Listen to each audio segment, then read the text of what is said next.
Buenas tardes, les habla Gabriela Araya, analista de mercados de educación y trading. Hoy día nos hemos reunido con un tema específico a revisar y es un tema educativo. Vamos a volver a retomar algunos webinars donde vamos a buscar también entregarles un poco más de información y educación respecto a temas de trading, no solamente acerca de análisis de gráficos, sino que también de gestión de riesgos, psicología del trading. Vamos a hablar también un poco acerca de técnicas para poder controlar las emociones. Tenemos una parrilla de webinars para el mes de marzo junto a Javier, que está mezclando temas contingentes de mercado para que aprendan también un poco cómo impactan las diferentes variables a los distintos instrumentos financieros y por supuesto también vamos a tener temas educativos como los que nos convoca el día de hoy, que en este caso en particular es para aprender un poco cómo hacer trading con Fibonacci. Yo sé que algunos de ustedes ya llevan bastante tiempo en el trading, hay otros que están recién partiendo. La idea del webinar del día de hoy es entregarle a todos la misma base y con esa misma base tratar de poder ir avanzando en los temas y entregarles un poco más de técnicas un poco más avanzadas. Pero como siempre tenemos un mix de personas que están haciendo esto, por lo mismo siempre parto hablando un poco acerca de temas generales para luego pasar a temas un poquito más avanzados. Así que bueno, ya que todos me escuchan bien, vamos a partir de inmediato. Si tienen cualquier duda o pregunta, en el chat me la pueden ir enviando, yo se las voy a ir contestando. Así que vamos a partir explicando un poquito qué es lo que es el Fibonacci. Y el Fibonacci, para quienes no lo saben, parte desde un creador matemático italiano, que es conocido como Fibonacci, en el siglo XIII, en donde él buscó, a partir de la primera secuencia que se generó, crear indicadores técnicos que son utilizados para poder identificar niveles de entrada al mercado, niveles de soporte, niveles de resistencia, niveles para comprar, niveles para vender.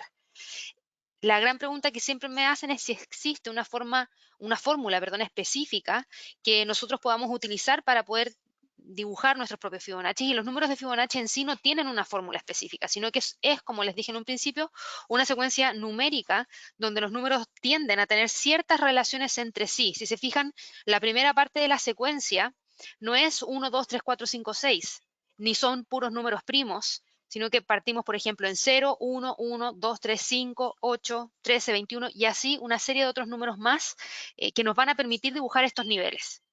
Ahora, ¿por qué es relevante Fibonacci en el trading? Porque algunos traders creen que con los números de Fibonacci se juega un papel bastante importante en el análisis técnico en general.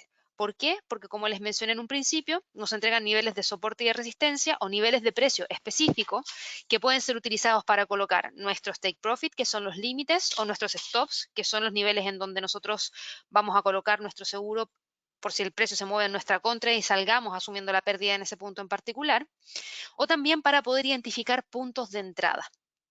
¿Cuáles son los niveles de Fibonacci que son más relevantes? Ahí tengo marcados en la presentación algunos niveles. No todos se aplican para todos los Fibonacci porque no hay un solo tipo de Fibonacci. Hay varios tipos de Fibonacci y esos niveles van a ser utilizados en algunos Fibonacci y en otros no. Ahora, algo súper importante que también tienen que tener presente es que la herramienta de Fibonacci funciona mejor cuando el mercado está en tendencia. Si estamos en un mercado en rango, probablemente el Fibonacci no nos va a ser útil. ¿Por qué? Porque lo que buscamos saber es la continuidad de una tendencia. Ahora vamos a ver los tipos de Fibonacci que existen. Hay 5 tipos de Fibonacci que pueden ser aplicados en el análisis técnico. Los más comunes y los que más se utilizan son los primeros 2 tipos, que son, por un lado, los retrocesos de Fibonacci. Los retrocesos de Fibonacci son líneas horizontales en un gráfico que nos van a entregar áreas de soporte y áreas de resistencia. Después de eso tenemos las extensiones de Fibonacci, que son líneas horizontales también, al igual que los retrocesos de Fibonacci, pero nos indican dónde puede llegar el precio después de un fuerte movimiento. Es decir, son niveles que el precio todavía no ha alcanzado y que podría llegar a alcanzar. Podríamos tomarlos como próximos objetivos, más que niveles de soporte y de resistencia.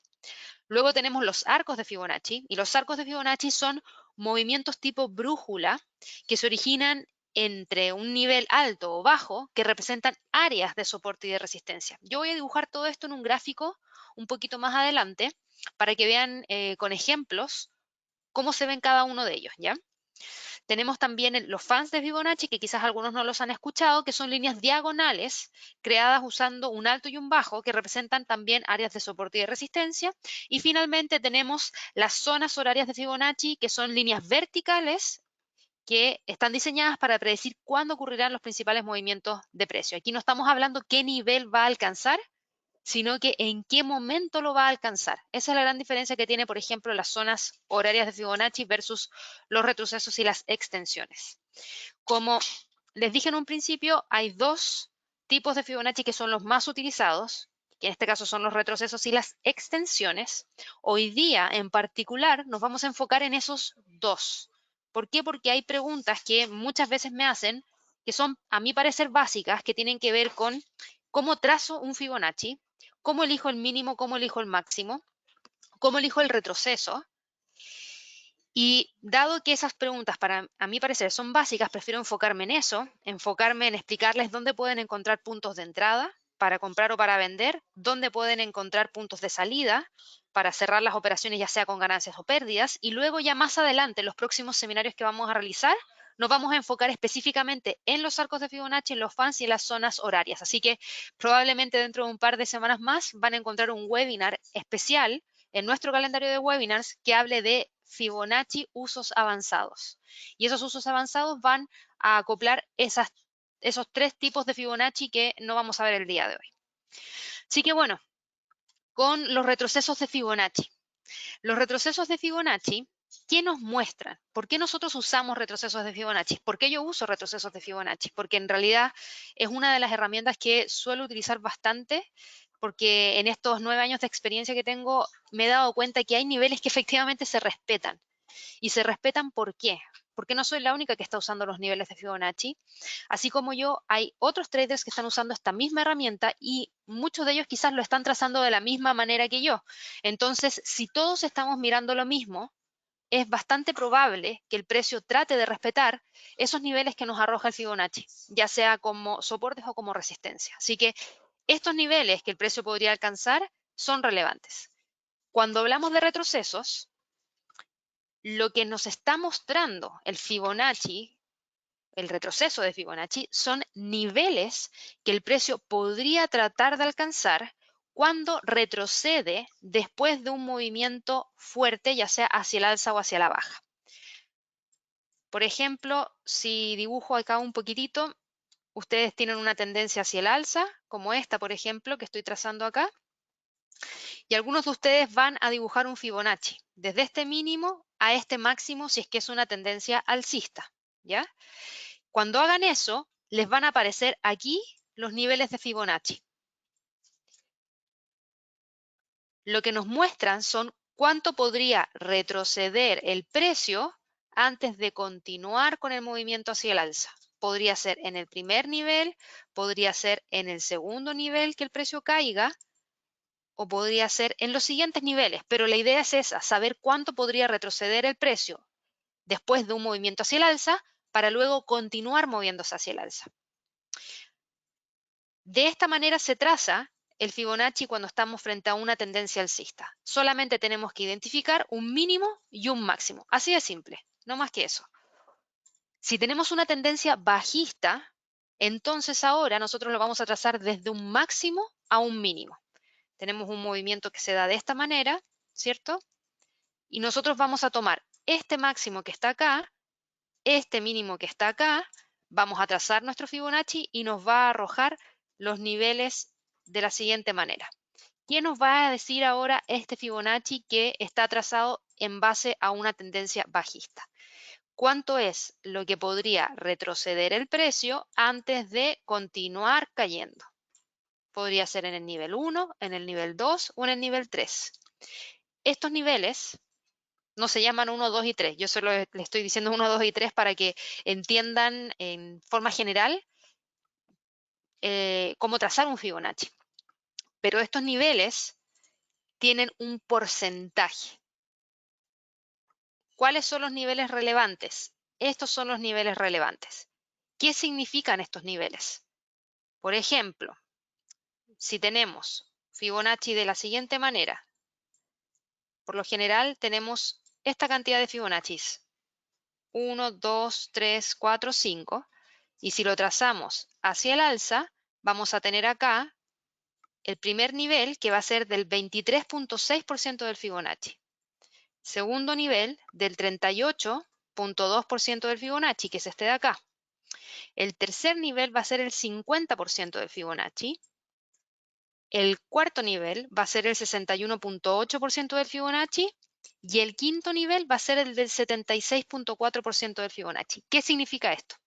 Esto significa que si yo tengo un retroceso, el precio podría retroceder un 23% o un 38% o un 50%. Entonces, cuando tenemos un Fibonacci que es capaz, o perdón, cuando tenemos al precio capaz de retroceder más del 50% del Fibonacci, quiere decir que retrocedió más del 50% del movimiento original. ¿Qué tan probable es que siga moviéndose en contra de la tendencia? Es mucho más probable.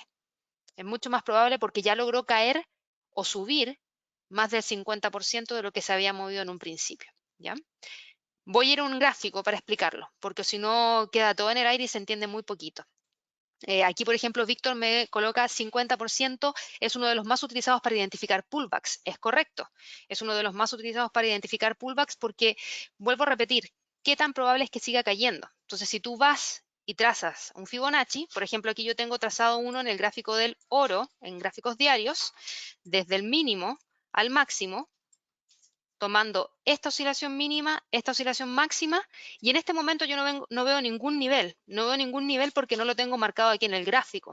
Pero si vemos este mismo gráfico más adelante, aquí sí tengo todos los niveles.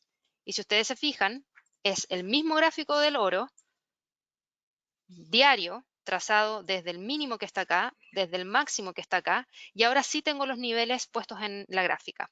Tenemos el 76.4%, el 61.8%, el 50%, el 38.2%, el 23.6%. Teníamos una tendencia hacia el alza. Llegó a este máximo.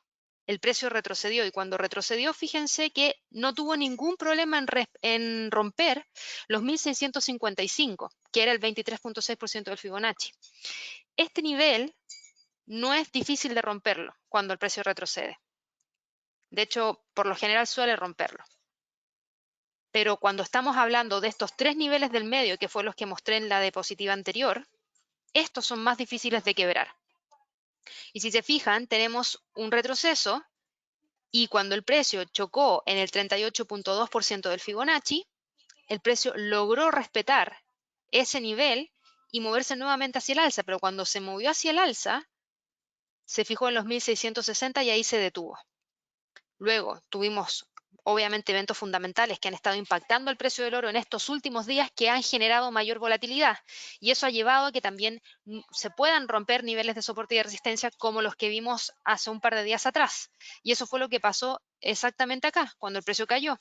Y si se fijan, en una sola vela fue capaz de arrasar con el 38.2, con el 50% del Fibonacci y el 61.8, pero respetó los 1580, que era el último de nivel de Fibonacci que le quedaba. Y desde ahí está buscando retroceder. Nuevamente quedó por sobre el 50% del Fibonacci que está acá. Y eso nos deja nuevamente con la ilusión de que el precio podría continuar con el movimiento hacia el alza que traía durante este periodo. Vamos a ir al gráfico, a verlo de inmediato. Este es el gráfico del oro que yo les estaba mostrando recién. Este mismo gráfico, en donde el Fibonacci, dame un segundo, el Fibonacci está trazado de la siguiente manera. Desde este mínimo, que fue el 5 de febrero, al máximo que tuvimos el día 24 de febrero. Esos son los niveles que vamos a tomar para trazarlo. ¿Qué podrían haber hecho cuando el precio está aquí? Aquí hay dos formas de evaluar una entrada. Si ustedes creen que el precio va a continuar subiendo, que va a continuar con este movimiento hacia el alza, entonces, en torno a esta zona, ustedes lo que pueden hacer es evaluar rebotes alcistas. Es decir, cada vez que el precio toca un retroceso, buscar comprar para continuar moviéndose hacia el alza. Eso podrían haberlo hecho en el 23.6% del Fibonacci, esperando que el precio nuevamente llegara a los 1689. Podrían haberlo buscado en el 38.2. Podrían haberlo buscado en el siguiente nivel, que es el 50, el 61.8 o el 76.4. Cualquiera de esos niveles. Ustedes eligen. Pero esa es una forma de poder utilizarlos para poder ingresar al mercado a favor de la tendencia. Cuando evalúan esas entradas, también tienen que evaluar dónde colocar los niveles de stop, dónde colocar los niveles de límite. Por ejemplo, tomemos en consideración el último movimiento que se generó, que nos dejó en torno a los 1580. El nivel de stop podrían haberlo colocado en base a los mínimos anteriores, que están por acá. Entonces podría haber quedado por debajo de los 1680, perdón, de 1560, y desde ahí buscar, si es que el precio lograba romper los 1600, ir a buscar el siguiente nivel en 1620, después de romper los 1620, ir a buscar el siguiente nivel en 1635, después de eso ir a buscar los 1655 y desde ahí ir a buscar los 1689. Recuerden que el precio de un instrumento se mueve en una escalera, no se mueve en línea recta. Y cada nivel es un nivel que va a buscar o respetar o quebrar. Luego, cuando lo quiebra, la probabilidad de que siga subiendo en este caso es más alta. Si no lo quiebra, hay una mayor probabilidad de que el precio pueda continuar retrocediendo. Esa es una forma de utilizar el Fibonacci, por lo menos en un gráfico de movimientos alcistas. Busquemos algún instrumento que vaya con movimientos bajistas que nos permita trazar un Fibonacci. En mi mente, por lo menos en la última semana, tuvimos movimientos hacia la baja importantes en el mercado accionario de Estados Unidos. Por ende, el Standard & Poor's podría ser un gran ejemplo de eso, ¿cierto? Y aquí tuvimos movimientos importantes hacia la baja a partir del 20 de febrero, donde llegamos a un mínimo del 28 de febrero. Algunos de ustedes podrían estar buscando entradas, si es que consideran que el precio podría continuar cayendo, a favor de esa tendencia. Entonces, para eso tienen que trazar el Fibonacci desde los máximos hacia los mínimos y extenderlo para poder ver los niveles. Y si se fijan, cuando tuvimos el retroceso hacia el alza, el día 3 de marzo, no logró quebrar el 50% del Fibonacci. Se detuvo ahí. Por ende, esa zona ya queda marcada en el gráfico como una resistencia importante que trató de testear en el pasado y que no ha logrado romper. En este momento está cotizando en 3070. Está por sobre el 38.2% del Fibonacci. ¿Tenemos o no tenemos una entrada potencial en este instrumento de continuidad hacia la baja? A mi parecer, no. ¿Por qué? Porque no estamos cerca del 50% y lamentablemente estamos por sobre el 38.2%. Por ende, no tenemos confirmación de que el precio vaya a caer hacia los 2.982, ni tampoco sabemos si una vez que llega a los 3.125 es capaz de detenerse ahí y no continuar hacia el alza. Por ende, solamente nos resta esperar y evaluar un muy buen punto de entrada cuando tengamos la confirmación de que el precio pueda continuar cayendo al quedar por debajo de los 3.061, o esperar a que el precio llegue hacia los 3.125 y confirmar que no sea capaz de romper hacia el alza y nuevamente vuelva a caer. Esas serían las dos zonas de entrada que potencialmente podríamos tener. También podríamos ver que el precio retrocede y genera el quiebre de los 2.982. De ser así, aquí también tendríamos un potencial punto de entrada en búsqueda de los mínimos que se alcanzaron en torno a los 2.854. Ahora, quizás algunos de ustedes me dicen, ya, pero yo creo que el precio, por ejemplo, del Standard & Poor's podría continuar subiendo y no cayendo. Y esa es una muy buena opinión. ¿Por qué? Porque si nos vamos a un gráfico mensual, por ejemplo, y miramos el Fibonacci, miramos el movimiento del precio desde el año 2009, que el Standard & Poor's no para de moverse hacia el alza. Entonces, si nosotros trazamos la línea de tendencia alcista, todavía no vemos que quiebre esa línea de tendencia hacia el alza. Trató en algunas oportunidades en el pasado, trató durante el año 2010-2012, trató durante el año 2016, no ha vuelto a tratar durante el 2018-2019. Déjeme confirmar las fechas en todo caso. No, perdón, esto de acá estaba mal. Entre el 2015 y 2016 fue el primer testeo de quiebre de la línea de tendencia hacia el alza que trazamos desde los mínimos de febrero y los mínimos del 2011. Primer posible quiebre de esa tendencia vino en el 2015-2016. Luego de eso también la tuvimos en diciembre del 2018.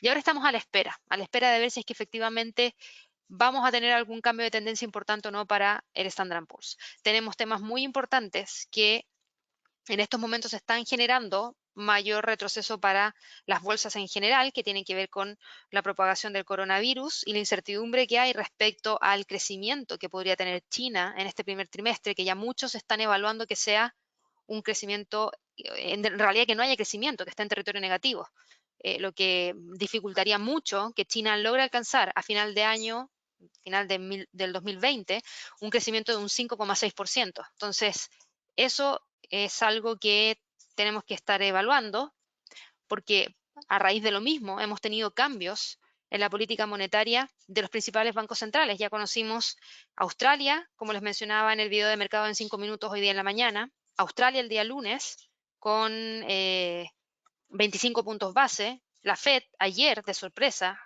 con 50, hoy día Canadá con 50.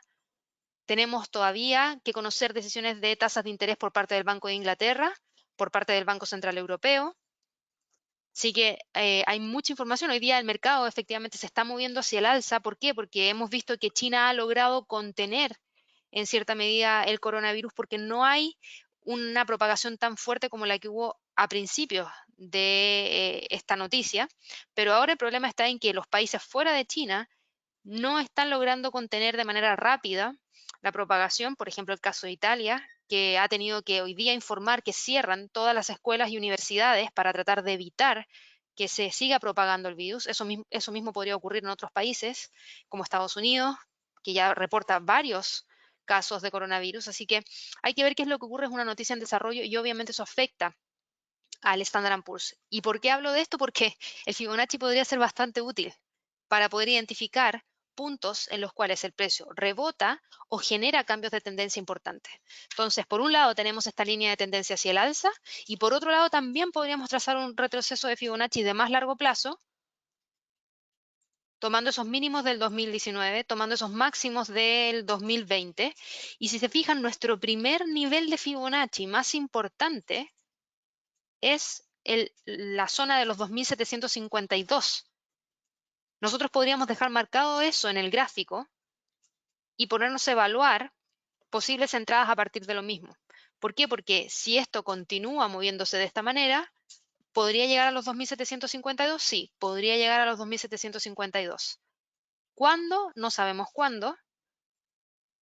Y ojo que si llega a los 2752 se aproxima la línea de tendencia hacia el alza, lo que también podría gatillar un posible quiebre si es que continúan las caídas dentro del mercado accionario. Así que como primer nivel de soporte importante, 2.752, ese podría ser un excelente punto de rebote hacia el alza, si es que el precio efectivamente logra rebotar. De lo contrario, nos podría dar un indicativo de que el precio podría continuar cayendo hacia el siguiente mínimo importante en torno a los 2.500. Si se fijan, son dos visiones del Standard Poor's, uno más en corto plazo, otro en largo plazo, pero en ambos casos, utilizando la herramienta de Fibonacci.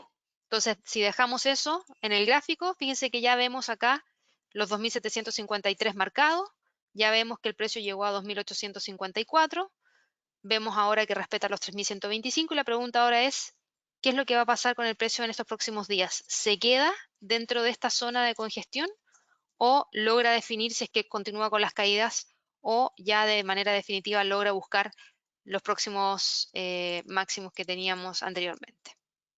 No sé si alguien tiene alguna duda respecto a los retrocesos. La verdad es que es una de las herramientas más simples y lo único importante es saber cómo trazarlo. Eso es lo más importante que tenemos que evaluar. Si se fijan, del movimiento hacia el alza que se generó desde octubre del 2019 hasta febrero del 2020, el precio logró retroceder todo el movimiento hacia el alza. Todo.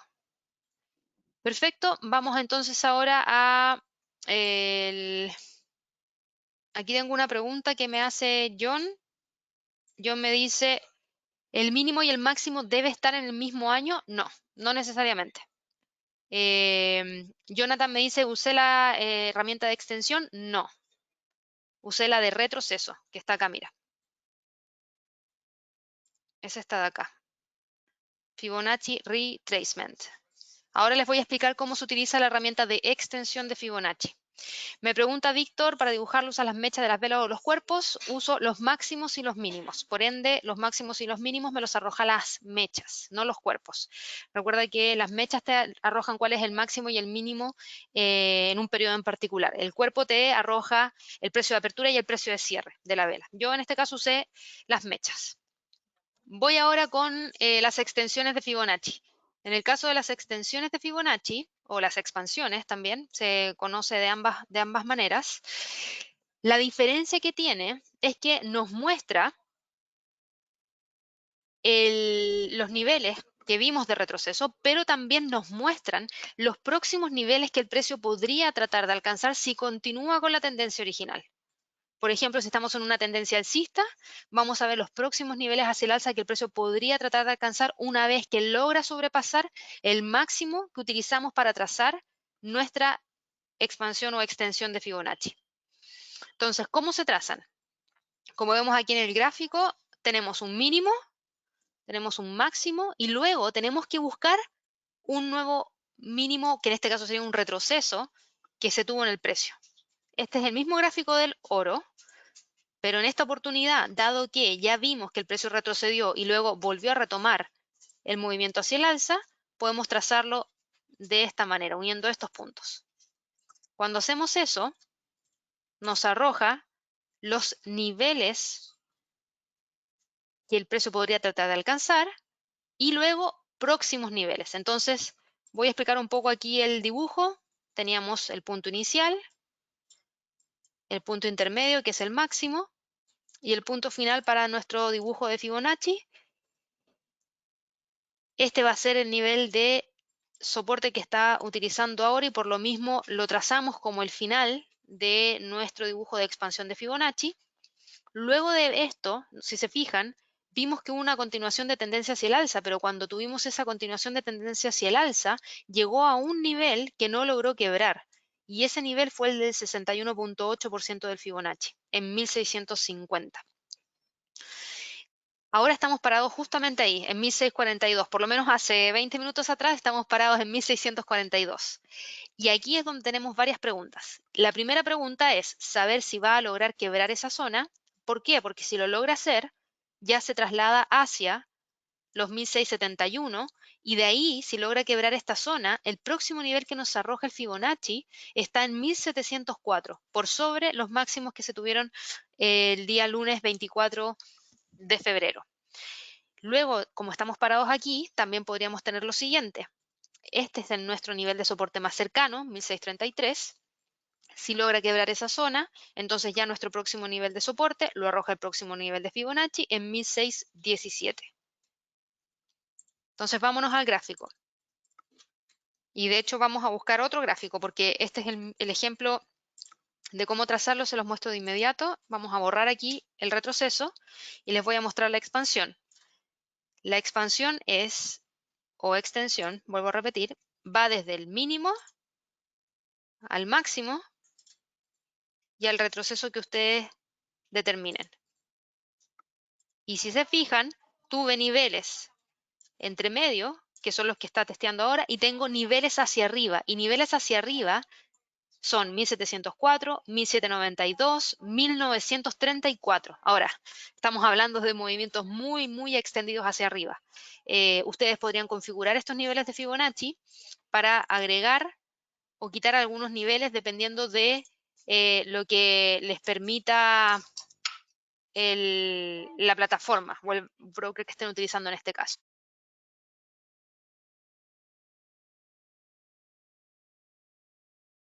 Así que si se fijan, esa es la forma de poder trazarlo. Vamos a ir al Standard & Poor's porque ahí también podemos trazar una extensión de Fibonacci. Un segundo. Podemos trazarlo de la siguiente manera. Podemos trazarlo desde el máximo que tenemos el jueves 20 de febrero, mínimos que tuvimos el día 28 de febrero y luego podemos trazarlo nuevamente con el máximo que tuvimos el 3 de marzo. Listo, ahí tenemos nuestros niveles de extensión de Fibonacci. ¿Qué quiere decir esto?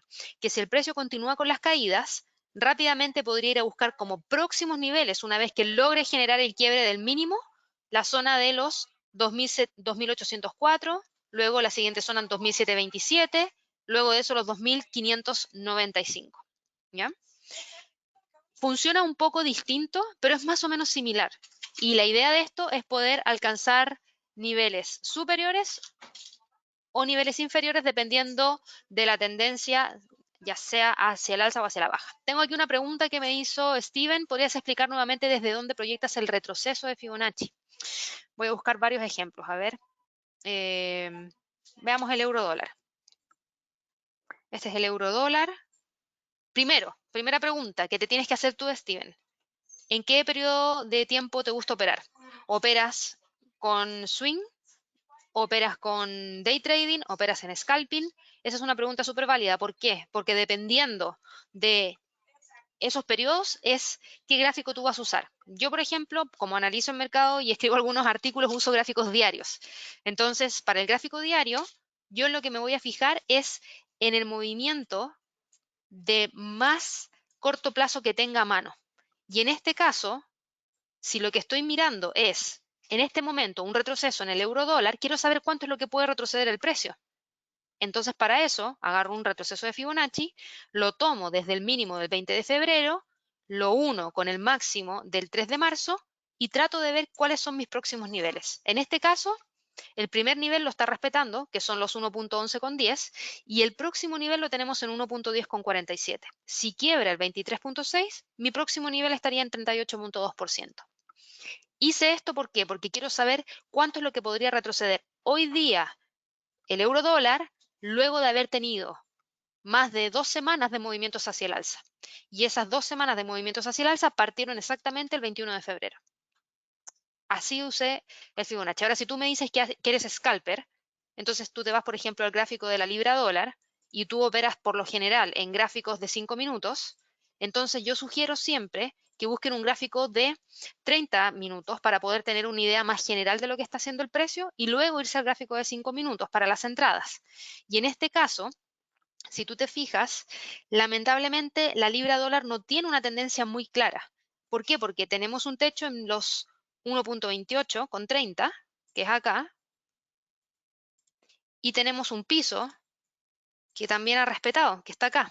Entonces, cuando tenemos esta formación de rango, no tengo mucha claridad respecto a cómo trazar el Fibonacci. ¿Por qué? Porque el mercado no está en tendencia, está en rango, por lo menos desde el día de ayer a las 7:30. ¿Ya? Aquí tengo otra pregunta. Samuel me dice, Gabriela, ¿en qué nivel de porcentaje se puede tomar para un posible ingreso a comprar o vender en el mercado? Muy buena pregunta. Yo creo que todos los niveles de Fibonacci son potenciales entradas al mercado. Si lo que tú estás buscando es respetarlo, por ejemplo, volviendo al oro y tomándolo en gráficos de una hora. Mira, en gráficos de una hora tenemos lo siguiente, este Fibonacci, desde este máximo a este mínimo, ¿ya?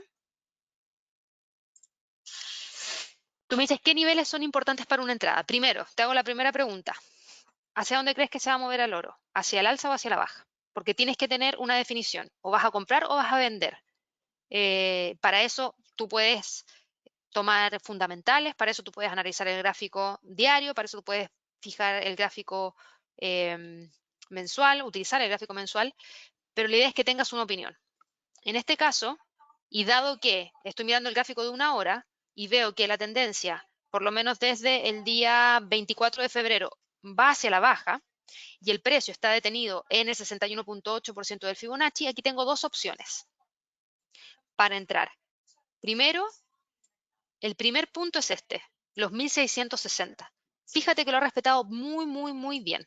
Si el precio continúa con las alzas y quiebra los 1660, el punto de entrada podría ser en esta zona buscando esos 1689.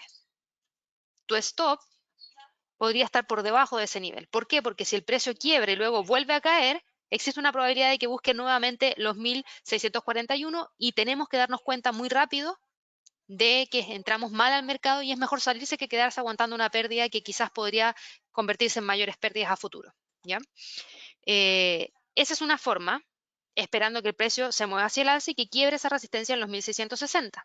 La otra forma es esperar a que el precio llegue a 1626 y buscar nuevamente un rebote hacia el alza que nos deje en 1660. Nuevamente. ¿Por qué estoy hablando primero de oportunidades de compra? Porque dado el coronavirus, dada la incertidumbre de los mercados, dada la volatilidad que está teniendo el mercado accionario, el oro ha sido utilizado como instrumento de refugio. Y si bien ahora ha retrocedido, porque ha habido cierta calma, podríamos tener algún hecho que genere nuevamente un gatillo de aumento de demanda por parte del oro. Por eso estoy evaluando entradas de alza. No quiere decir que vaya a pasar. ¿Ya? Recuerden que estos son todos ejemplos y análisis respecto a posibles entradas al mercado. Pero si eso fuera, tienes otro punto de entrada que no es solamente el quiebre de los 1660, sino que esperar que el precio rebote de los 1626 hacia el alza, y en esta oportunidad tu stop tendría que estar por debajo de ese nivel. Y si lo que estás buscando es vender, un punto de entrada de venta serían los por debajo de los 1623, nivel que también ha estado respetando como soporte, y fíjate que cuando lo quebró, que fue acá, el precio rápidamente logró llegar sin problema a los 1592 e inclusive a los 1563. Por ende, si logra quebrar esta zona, podría ir a buscar rápidamente los 1611 y desde ahí los 1592. Esto es entradas escalonadas o salidas escalonadas. Creo que puedes también utilizarlo mucho para eso y podría generar, en realidad lo que les sugiero es que si no han operado nunca con Fibonacci en una cuenta demo, empiecen a dibujarlo y empiecen a generar más que entradas de inmediato, análisis y vean qué tanto se respetan ciertos niveles. Como les mencionaba hace un par de minutos atrás, los primeros niveles que suelen quebrarse son los niveles más extremos, el 76.4% del Fibonacci y el 23.6%. Pero los niveles que están en el centro son los más difíciles de quebrar. Y desde ahí podrían generarse oportunidades de rebote importantes. Fíjese cuántas veces rebotó en torno a los 1626. Esto no es válido, ¿por qué? Porque el Fibonacci viene trazado hasta acá. Pero si miramos a futuro, tenemos un rebote y no hemos visto que el precio haya sido capaz de quebrar esta zona. Por ende, para mí, en este momento, el precio del oro está dentro de una zona de congestión entre los 1659 y 1626. Y solamente si sale de esta zona, voy a poder evaluar entradas de compra o de venta para poder definir mayor potencial, ya sea de búsqueda de pips hacia el alza o hacia la baja. Mientras no rompa eso, podría estar muy cómodo operando en un rango entre los 1660 y los 1626. El Fibonacci, si se fijan, sirve para muchas cosas. No solamente para entradas, sirve para análisis, sirve para soporte, sirve para resistencia, sirve para rangos, para identificar rangos, perdón, más que para operar rangos, sino que para identificar rangos. Y desde ahí poder ver qué es lo que estaremos desarrollando a futuro como próximo trade. No sé si a alguien le queda alguna duda respecto a esto. Por lo menos Steven me dijo que le había quedado clara la explicación, así que excelente. Les vuelvo a repetir que hay muchos Fibonaccis. Como lo vimos al principio, son 5 tipos de Fibonacci. Hoy día solamente vimos 2. Quiero que por lo menos practiquen estos 2 antes de pasar a ver estos otros 3, porque si no es mucha información. Estos 3 los vamos a ver en un webinar especial, que es Fibonacci Usos Avanzados, que va a estar más adelante. Así que los invito a revisar el calendario de webinars. Mañana tenemos un webinar especial para todos los traders de México o para los que les interesen las divisas emergentes. Mañana Javier va a estar en un webinar a las 3 de la tarde, hora de Nueva York, hablando del peso mexicano y 3 variables que tienen que monitorear aquellas personas que quieran operar el peso mexicano. Tuvimos decisión de tasas en la Fed. Recuerden que el Banxico, que es el Banco Central de México, genera cambios en sus tasas de interés a partir de lo que hace también Estados Unidos. Y hay temas que están ocurriendo a nivel local que también afectan mucho al peso mexicano con el gobierno actual. Y también tenemos un punto que no es menor. Hoy día partió la reunión de la OPEP en Viena. Y esa reunión de la OPEP es para decidir si vuelven a generar o no un recorte en los niveles de producción. México es un país productor de petróleo. Claramente esto podría impactarle directamente y lo que se comentaba hoy día es que Arabia Saudita va a buscar presionar por un recorte de 1 millón de barriles al día en niveles de producción. Así que mucho ojo con eso porque esa noticia o la conocemos hoy día en la tarde o mañana en la mañana, pero de estos 2 días no pasa y eso podría generar movimientos importantes dentro del barril de petróleo y por consecuencia también en aquellas economías que estén ligadas al eh, petróleo. Por ejemplo, el dólar canadiense, el peso mexicano. Perfecto, así que bueno, espero que les haya gustado el seminario del día de hoy. Como estos van a venir muchos más todas las semanas. Los dejo invitados a que puedan seguirnos a través de las redes sociales. Pueden seguir Educación y Trading en Twitter, Facebook, LinkedIn, YouTube, Instagram. A mí me pueden seguir a través de Twitter, a través del usuario de GArayafX. A Javier lo pueden seguir a través del usuario de JRojasFX. Y obviamente ahí estamos entregando harta información de los próximos webinars y por sobre todo información de mercado. Así que espero verlos pronto. Quizás mañana me toque el webinar de apertura de los mercados con ustedes. Tengo que revisar el calendario, pero si es así, nos vamos a estar viendo bastante seguido. Que tengan un muy buen día de trading y ya nos estaremos viendo pronto en otro webinar. Que estén muy bien, hasta luego.